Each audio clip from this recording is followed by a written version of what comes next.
Hi, I'm David.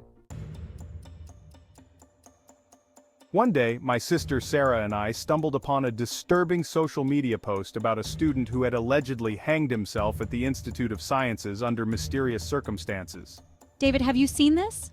Sarah showed me her phone. The post had a picture of the institute and a headline that read, "Student Suicide at Institute of Sciences, Mysterious Circumstances." That's really unsettling. We should look into this. We decided to contact our cousin Mike, a well-known investigator. After a brief phone call, he agreed to join us.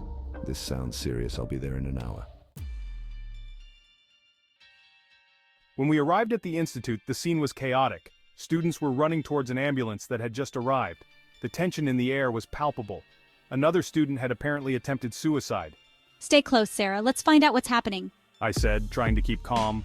As we moved closer, we could see the paramedics loading the student into the ambulance. Mike started asking questions immediately. Do you have access to the files of the students who have ended their lives? Yes, but you'll need permission from the dean. We headed to the dormitory first. The building had a gloomy atmosphere and it felt like something was off. As we were walking through the halls, we heard a commotion. Help, somebody help. A voice shouted from one of the rooms.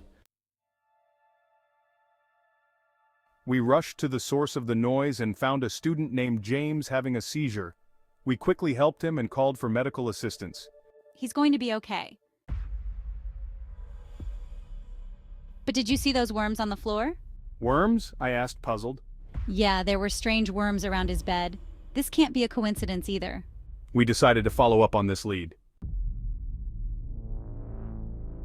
Mike contacted the hospital where James was taken. Can you tell us anything about the student who was just admitted? Yes, he's stable now, but he has a rare worm in his brain. This is getting stranger by the minute.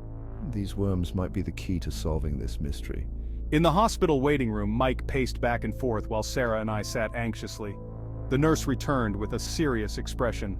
James is stable, but the worm in his brain is something we've never seen before. Can we see him? Only for a few minutes. We followed her to James's room. He looked pale and weak, but he managed a faint smile when he saw us. Hey, James, how are you feeling? Not great, man. My head, it's like something's crawling inside. Do you remember anything unusual before the seizure?